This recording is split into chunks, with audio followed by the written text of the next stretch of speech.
الحمد لله نحمده ونستعينه ونستغفره ونؤمن به ما توكل عليه ونعوذ بالله من شرور انفسنا ومن سيئات اعمالنا من يهده الله فلا مضل له ومن يضلل فلا هادي له واشهد ان لا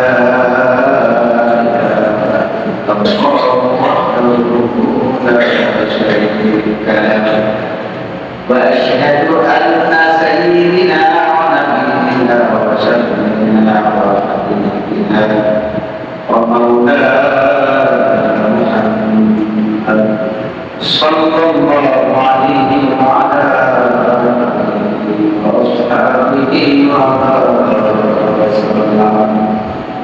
وبارك وسلم تسليما كثيرا أما بعد فأعوذ بالله من الشيطان الرجيم بسم الله الرحمن الرحيم وأذنوا في الناس بالحج يأتوك رجالا وعلى يأتينا من كل فج عميق قال الله تعالى في آية أخرى وقال رسول الله صلى الله عليه وسلم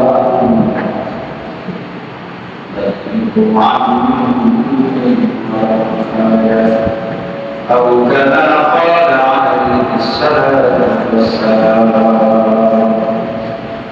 وقال تعالى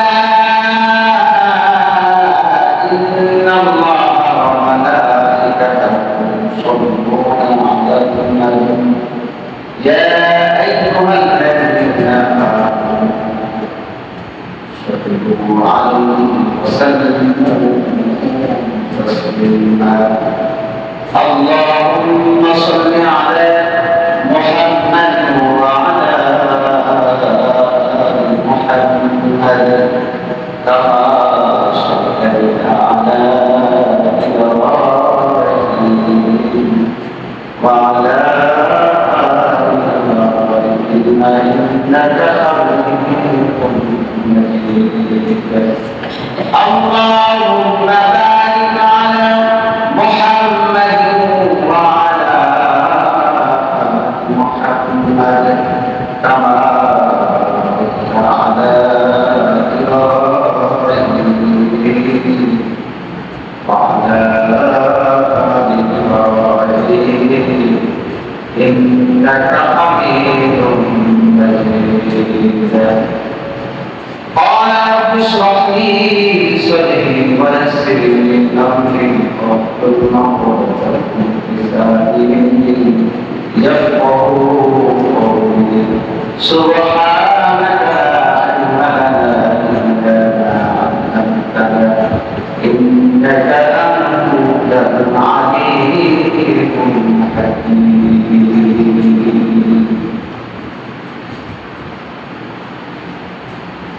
আলহামদুলিল্লাহ আল্লাহ পাকের দরবারে লাখ শুকরিয়া যিনি আমাদেরকে মুক্তিয়াত বরকতময় মাসের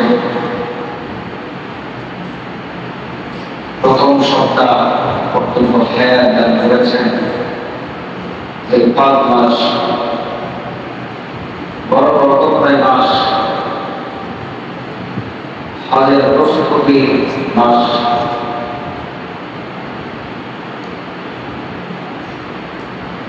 আল্লাহ আমাদেরকে অতি মায়া মহব্বত করে ভালোবেসে এই মাস পর্যন্ত হায়াত তৈবা দান করেছেন হায়াত দান করেছেন হায়াত মৌত আল্লাহর হাতে এটা কোনো মানুষের হাতে না আল্লাহ যাকে ইচ্ছা যেভাবে ইচ্ছা যখন ইচ্ছা তখন তাকে কবরের যাত্রী হিসেবে ডাক দেওয়ার অধিকার আছে। কারণ সব কিছুই তো আল্লাহ, মানুষের হাতে কিছুই নাই, কিছুই নাই মানুষের। মানুষ এত বাহাদুরি করে, এত অহংকার করে, তাকাব্বুরি করে, মূলত মানুষের হাতে কিছুই নাই। সবকিছু তার সৃষ্টিকর্তার হাতে। মূলত মানুষ একটা পুতুল, যেমন নাকি কোনো বাচ্চা একটা পুতুল দিয়ে খেলে, তখন পুতুলে যেভাবে রাখে, যেই জায়গায় রাখে, যেখানে রাখে, পুতুল সেখান থেকে আর মারার স্বার্থ পুতুলের নেয়। যদি বাচ্চাটা সেখান থেকে না সরায়, তাহলে সেখানে কেমন পর্যন্ত সেখানে পড়ে থাকে। আর যদি সেখান থেকে বাচ্চাটা সরায় থাকে, সরায় দেয়, পুতুলের যদি ইচ্ছা থাকেও সেখানে থাকতে পারে। যেমন যদি আমাদের একটা উদাহরণ দিতে, মানুষ হইল নানা রকমের ভুলের মতো, নানা রকম ভুলের মতো। যখন ঘুরি আকাশে ওড়ে, যখন বাচ্চারা কি করে, তার বুকে সুতা দিয়ে আকাশে ছেড়ে দেয়, ঘুরি উপরেই উঠতে থাকে। যত সুতা পাবে তত উপরে উঠতে থাকবে, যত সুতা পাবে তত উপরে উঠতে উঠতে উঠতে উঠতে যখন ঘুরে উপরে ওঠে, ঘুরে চিন্তা ভাবনা হইল আমি আর নিচে নামবো, আমি উপরেই উঠতে থাকবো, যত উপরে উঠতে পারি উপরেই উঠতে থাকবো। ঘুরের সুতা সাথে মানুষের ঘুরি যতই চায় তত উঁচায় সে উঠতে পারবে যতটুকু মানুষটা, ঠিক না? এটা ঘুরির সান্ত্বনায় 1 ইঞ্চি পরিমাণ তার মালিকের অনুমতি ব্যতিক্রমে উপরে বসা 1 ইঞ্চি।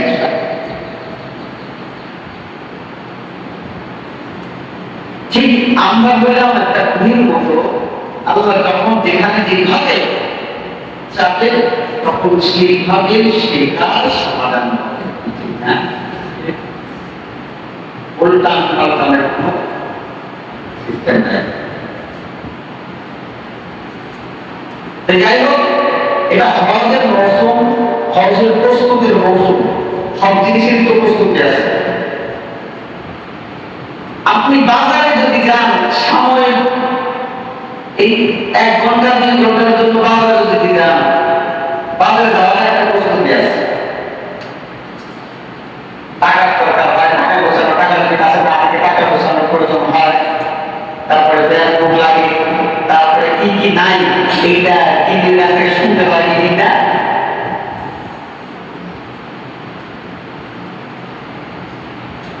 তো সব জিনিসের প্রস্তুতি আছে, এই হজের একটা প্রস্তুতি আছে, সমস্ত কিছুর একটা প্রস্তুতি আছে। হঠাৎ করে যদি কোনো কিছু করতে যান তাহলে কি করবেন? যদি আগাম প্রস্তুতি না নিয়ে যদি একটা কাজ করেন তাহলে ওই কাজে সফলতা নাই। আগাম প্রস্তুতি নিয়ে ধীরে সুস্থে ওই কাজটা করলে ওই কাজটার ভিতরে সফলতা থাকবে। এই আগাম প্রস্তুতির মাস হইল হজের আগাম প্রস্তুতির মাস হইল এই মাস।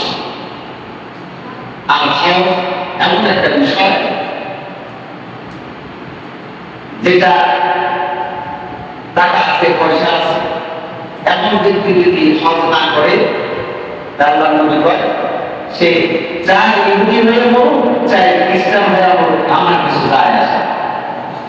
এটা বিশ্বাস ফল এমন একটা বিষয়। এই হজটা আল্লাহর কাছে অতি পছন্দের একটা রূপ, খুব পছন্দের।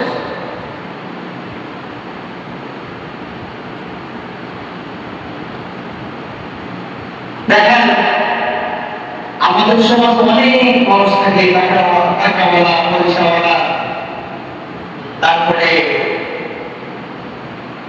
দৈহিক শক্তির অভাব নাই, টাকার অভাব নাই, নেতৃত্বের অভাব নাই, অনেক দেশ সফল করতে পারে, কিন্তু মোকাবিলা জায়গা আছে না নাই? মোকাবিলা জায়গা হইলেও আল্লাহ কবুল লাগিয়ে দেবে।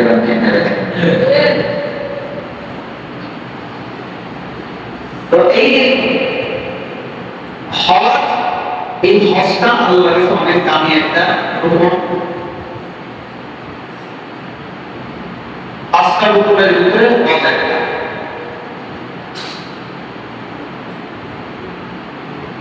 এই হজ যদি প্রস্তুতি, যদি তার আগাম প্রস্তুতি নিয়ে না নেওয়া হয়, তাহলে ভুল হবে। এই জন্যই তো আল্লাহ তাআলা শানহু বান্দাদের জন্য রুটিন মোতাবেক একটা সিস্টেম করে দিয়েছে। এটা আল্লাহর দ্বারা একটা রুটিন। বান্দা কখন কি কাজ করবে, ওই কাজটা কখন করলে আল্লাহ খুশি হইব, এই রুটিন আল্লাহ তাআলা শানহু বান্দার ভিতরে দিয়ে দিয়েছেন। এমনি মাসে তো আর হজ হয় না। আপনি যদি জিলহজ মাসের হজ যদি মুহররম মাসে করেন, বুঝলেন ওই তো দিল।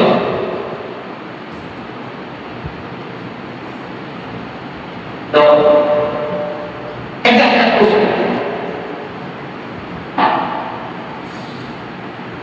আল্লাহ তাআলা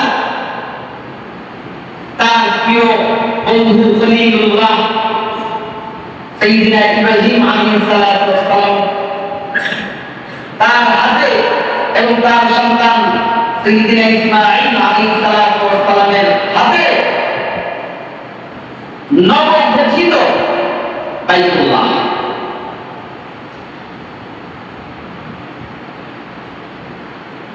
বাইতুল্লাহ নিজের দুই ছেলে, বাপ ছেলে এর সংস্কার করে এবার আল্লাহর কাছে দোয়া করতেছে, আল্লাহ এখন কি করব?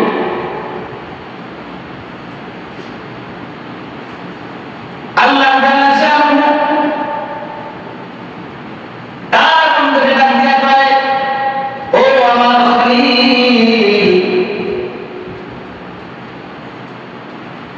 আপনি হজের ব্যাপারে, আপনি হজের ব্যাপারে মানুষকে ঘোষণা করে দেন, সবাই আপনার কাছে আসবে, কেউ আসবে আরোহণ করে, কেউ আসবে ঘোড়াতে আরোহণ করে, কেউ আসবে হেঁটে পায়ে হেঁটে দূর দূরান্ত থেকে। আল্লাহ তাআলা বলেন, وَأَذِّنْ فِي النَّاسِ بِالْحَجِّ يَأْتُوكَ رِجَالًا وَعَلَىٰ كُلِّ ضَامِرٍ يَأْتِينَ مِنْ كُلِّ فَجٍّ عَمِيقٍ। ও বন্ধু, টেনশন করার কোনো কারণ নাই। আপনি হজের বিষয়টা মানুষের কাছে ঘোষণা করেন, দেখবেন তারা আপনার কাছে চলে আসবে। আপনি চিন্তা করতেছেন এই বাইতুল্লাহ নির্মাণ করে কি করব, চিন্তা করি না, এখানে আপনার বিবি একা আছে, আপনি একা আছেন, চিন্তা করেন না। দেখেন আমি আপনার সাহায্য ও সহযোগিতার জন্য কত মানুষের আপনি একত্রিত করি। সাইয়্যিদনা ইব্রাহিম আলাইহিস সালাম উঁচু পাহাড়ে উঠে ঘোষণা করে দিলেন, এই দুনিয়ার সকল তোমরা যদি আল্লাহ বানানো ভালোবাসা চাও, তোমরা যদি আল্লাহর মাফি চাও, তাহলে এই মক্কা ঘর তথা বাইতুল্লাহ এসে তোমরা আল্লাহ ঘরটা তওয়াফ করে যাও।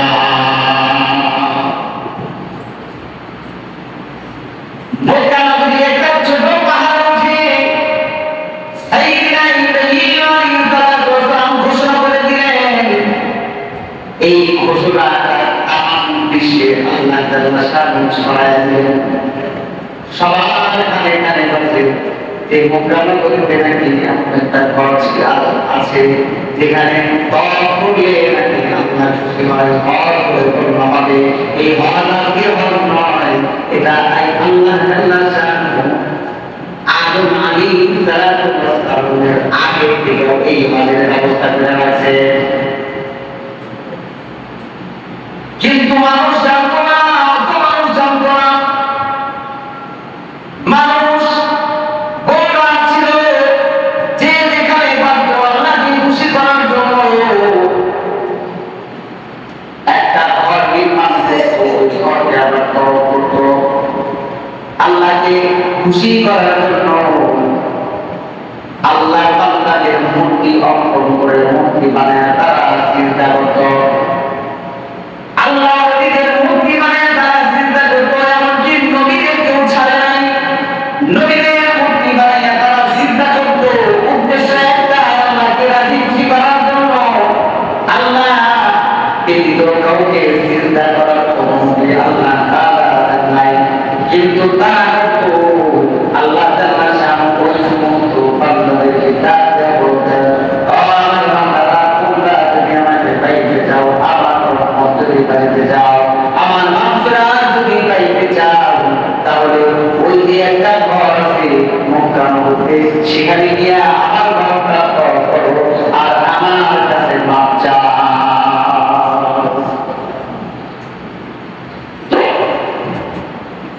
মক্কা নগরী ইব্রাহিম আলাইহিস সালাতু ওয়াস সালাম ডাক দিলেন, সমস্ত মানুষের মনোভাবে পৌঁছায়, দলে দলে আসা শুরু হলো হজ করার জন্য।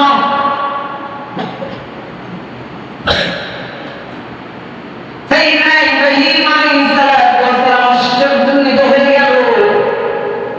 আমি মক্কা একটা ছোট পাহাড়ে উঠে আমার সাউন্ড, আমার কণ্ঠের সাউন্ড বড়জোর 1 মাইল 2 মাইল চলে যায়, 1 মাইল 2 মাইলের ভিতরে কোনো মানুষের আনাগোনাও নাই। এই শুধু মরুভূমির ভিতরে কে আসবে, কেন আসবে? এই সাউন্ড হয়তো 1 মাইল 2 মাইলের ভিতরে যাবে সর্বোচ্চ, কিন্তু তামাম পৃথিবী থেকে পায়ে হেঁটে আসতেছে, ঘোড়ায় চলে আসতেছে, উঠে চলে আসতেছে, গাধায় চলে আসতেছে, দূর দূরান্ত থেকে। কেউ জানতো না কেন যায়, কিন্তু তাদের কলমের ভিতরে একটা মহাব্বত, সেই মহাব্বতটা কাবা ঘরের মহাব্বত, সেই মহাব্বতটা কাবা মালিকের মহাব্বত। এই মহাব্বতে তারা কাবা ঘরে যায়। মনে করেন ওই যে বলছিলাম যে হজ এমন বিষয় যে সবাই দেখতে পারে না, কারো অর্থ আছে, সম্পদ আছে, টাকা আছে, পয়সা আছে, সব কিছু আছে, অন্য অন্য দেশে বোঝায়, কিন্তু আল্লাহ করে দেখায় অলিয়াত থাকতে চায়, আল্লাহ ডাক থাকতে। রিকশাওয়ালা পর্যন্ত হজ করে। আল্লাহ যদি চায় তো সকলকে নিতে পারে, কিন্তু সকলের চাপ, সকলের মনের খোঁজ কিন্তু ওই দিকে থাকতে হবে। আমাদের মনের চাপ হইল লন্ডনে যাবো, বেতন পাড়ায় বাড়ি করবো, আর নিশ্চিন্তে জীবন যাপন করবো, আর ওই মদিনায় যাইতে হইলে অনেক টাকার প্রয়োজন, এই টাকা কেন অবস্থায় করবো, এই চিন্তা আমাদের। বেতন পাড়ায় বাড়ি করার টাকা আছে, কিন্তু মক্কায় যাওয়া অবস্থার টাকা নেই।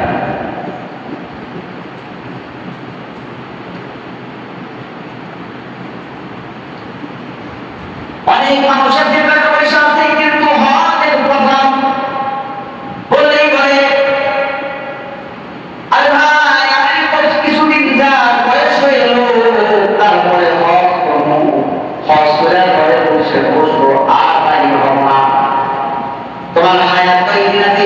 চিন্তাধারা কি তোমার আছে? তোমার হায়াত তোমার হাতে নয়।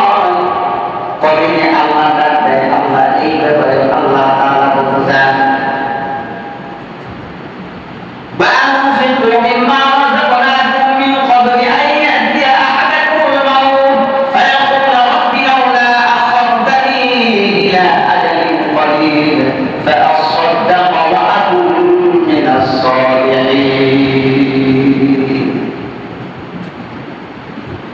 আল্লাহ তাআলা বলেন, ও আমার বান্দারা, আমি তোমাদেরকে যেই রিজিক দান করেছি, যেই টাকা পয়সা আমি তোমাদেরকে দান করেছি, তার থেকে তোমরা ব্যয় করো, তার থেকে তোমরা খরচ করো। কেন খরচ করবা? এই যে আমার জন্য খরচ করবা। হাদিসের ভিতরে আল্লাহ নবী কয়, হাসরের ময়দানে ওই সমস্ত ধনী ব্যক্তিদের ডাক দিয়ে বলবেন, ও আমার বান্দারা, তোমাদেরকে আমি টাকা পয়সা দান করেছিলাম, আমি উপবাস ছিলাম, তোমরা তো আমার খাইতে দাও নাই, আমি বস্ত্রহীন ছিলাম, তোমরা তো আমার একটা বস্ত্রের ব্যবস্থা করো নাই, আমি ঘরহীন ছিলাম, তোমরা তো আমার একটা ঘরের ব্যবস্থা করো নাই। বান্দারা ডাকে বলবে, আল্লাহ,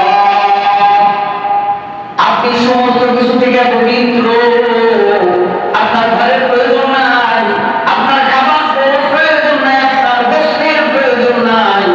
আল্লাহ তাআলা বান্দাদের ডাকে বলবেন, আমি আমার জন্য বলি না, আমি তোমাদের ভাইদের জন্য আমি বলছি। কারণ হইল, একই মহল্লায় বাস করতাম, তুমি ভালো মতো খাইতা, আর তোমার ভাই দিন দিন পর্যন্ত উপবাস থাকতো, তুমি একটা তার খবর নেও না।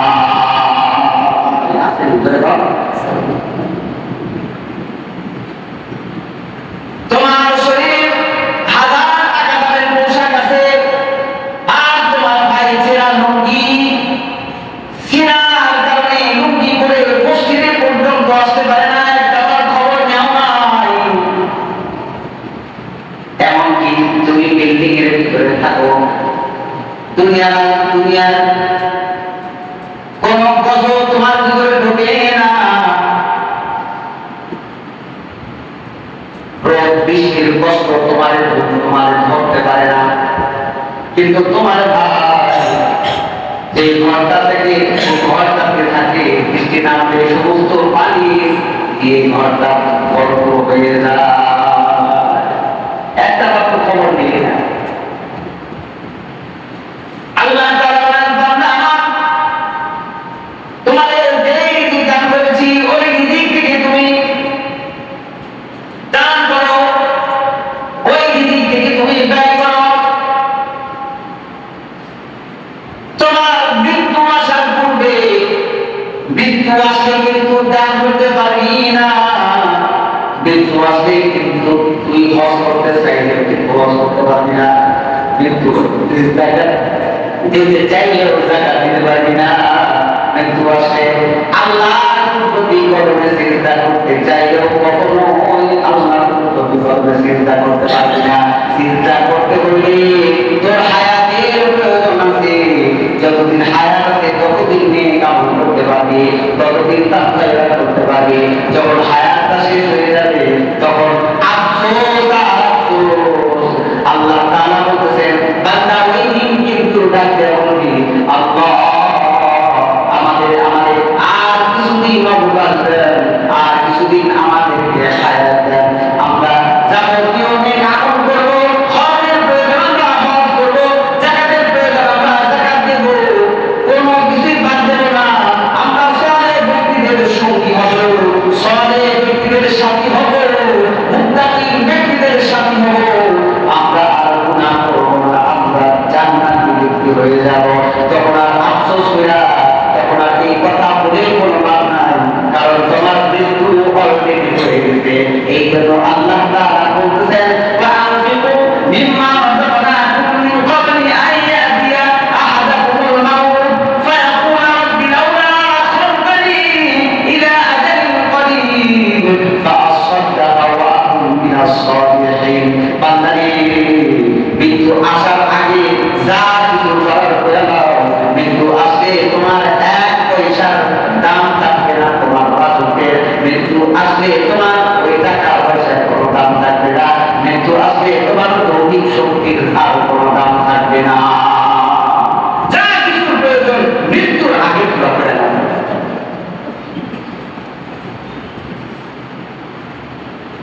আর মৃত্যুটা আসবে, মৃত্যু আসবে সঠিক সময়। ومن يؤخر الله نفسا إذا جاء أجلها, এক সেকেন্ড পরে আসবে না, এক সেকেন্ড আগে আসবে না, নির্ধারিত টাইমে তোমার রাত করবে, নির্ধারিত টাইমে তোমার কাছে আজরাইল চলে আসবে। চিন্তা করো না কখন আসবে, এই ব্যাপার কিন্তু কেউ জানো না। এই ব্যাপারে আমার এলেমের ভিতরে আছে, এই ব্যাপার কিন্তু তোমরা জানো না। অতএব আগাম প্রস্তুতি নাও, আগাম প্রস্তুতি তোমরা নাও। তোমরা মৃত্যু আসার আগে তোমরা প্রস্তুতি নিয়ে নাও, যেমন নাকি প্রত্যেক বিষয় আগাম প্রস্তুতি নিলে ওই বিষয়টা সফল হয় 100%। আর যদি প্রস্তুতি ছাড়া যদি কোনো কাজ করে তাহলে ওই কাজটা ফলসফল বেশি সবচেয়ে। তো অতএব যদি তোমরা 100% সুফল পাইতে চাও তাহলে আগাম প্রস্তুতি নিয়ে তোমরা কবরবাসী হয়ে যাও। আগাম প্রস্তুতি নিতে হবে। যাই হোক, মূল আলোচনা হইল আমাদের সামনে জিলহজ আসছে, হজের মাস আসছে। নিয়ত করি আমরা এই বছর না হয় সামনের বছর আল্লাহ রাসূল সাল্লাল্লাহু আলাইহি ওয়াসাল্লাম উম্মতের জন্য এত কিছু করছেন, তারপরেও শেষে এমন একটা ধমকি দিচ্ছেন যে টাকা আছে, হজ ফরজ হয়েছে, যাবতীয় সব কিছু করতে পারে, ব্যাংক ব্যালেন্স করতে পারে, কিন্তু আল্লাহর ফরজ, আল্লাহর ফরজিয়াত হজ এটাকে গুরুত্ব দিল না। সে ইয়াহুদ হয়ে বলুক আর নাসারা হয়ে বলুক, এটাতে আমার কোনো কিছু যায় আসে না। দেখছেন আল্লাহ নবী উম্মতের জন্য যে নাকি নিজের দণ্ডক শহীদ করেছে, আল্লাহ রাসূলের দরকার ছিল না, আগেও গুনাহ ছিল না, পরেও গুনাহ ছিল না। আল্লাহ রাসূল সাল্লাল্লাহু আলাইহি ওয়াসাল্লাম যদি দাওয়াত না দিত তার হাত কোথায় আসে? এই উম্মতদেরকে জান্নাতে নেওয়ার জন্য আল্লাহ রাসূল সাল্লাল্লাহু আলাইহি ওয়াসাল্লাম বন্দর মোবারক পর্যন্ত শুরু করেছেন।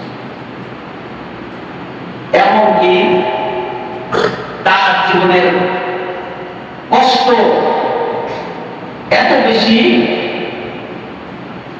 বলা হয়েছে নিঃস্বার্থে যদি কোনো কিছু হয় তাহলে এটা কিছু মনে হয় না, কিন্তু যেখানে নিজের স্বার্থ নাই সেখানে যদি সামান্য রকম আসর লাগে তাহলে অনেক কষ্ট হয়।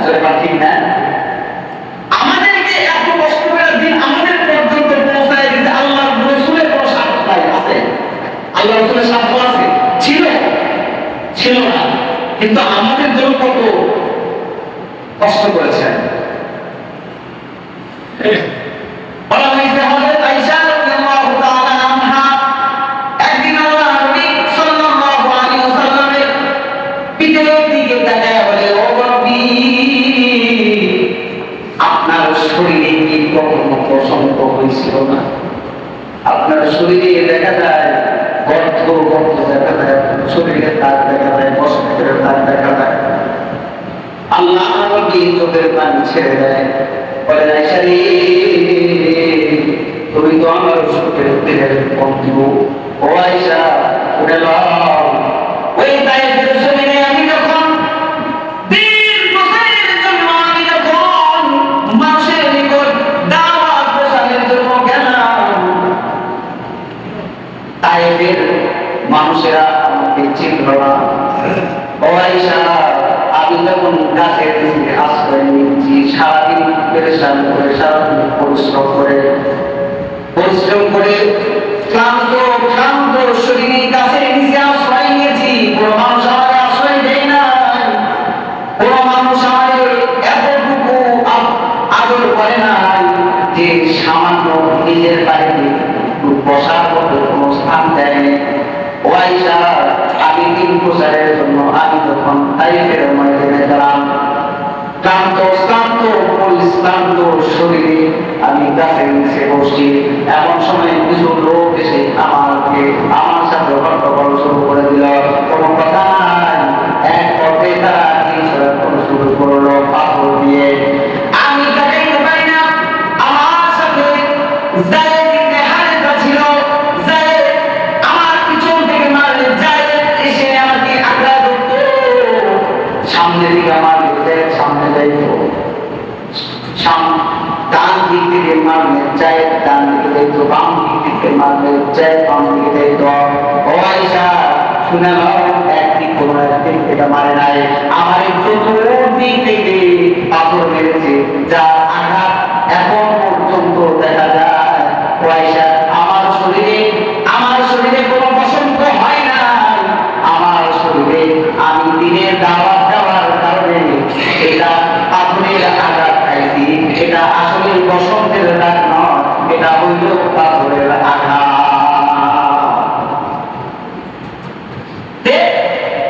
স্বার্থটা ছিল না, স্বার্থ আমাদের, কিন্তু আমাদের স্বার্থ তারপরেও আমাদেরকে কিন্তু পথ দেখানোর জন্য নিজে পাথর নিতে কোনো দ্বিধা করেন নাই, কোনো দ্বিধা করেন নাই। তো আমাদেরকে সেই রাসূল বলছেন, যদি হজ সব কিছু ফরজ হওয়ার পরে যদি হজ না করে সে ইহুদি হোক চাই নাসারা হোক, আমার কিছু দায় আছে। চিন্তা করছেন কথাটা কত বড় কথা। যাদের এইরকম হজ ফরজ হয়েছে তারা আমরা নিয়োগ করি, এই বছর যদি আমরা আগামী নিয়োগ করি যে আমি আগামী বছর যাবো ইনশাআল্লাহ, এইভাবে নিয়োগ করি। আল্লাহ জাল্লাহ শাআনহু আমাদের সকলকে এই কথাগুলো বুঝে আমল করার তৌফিক দান করুন।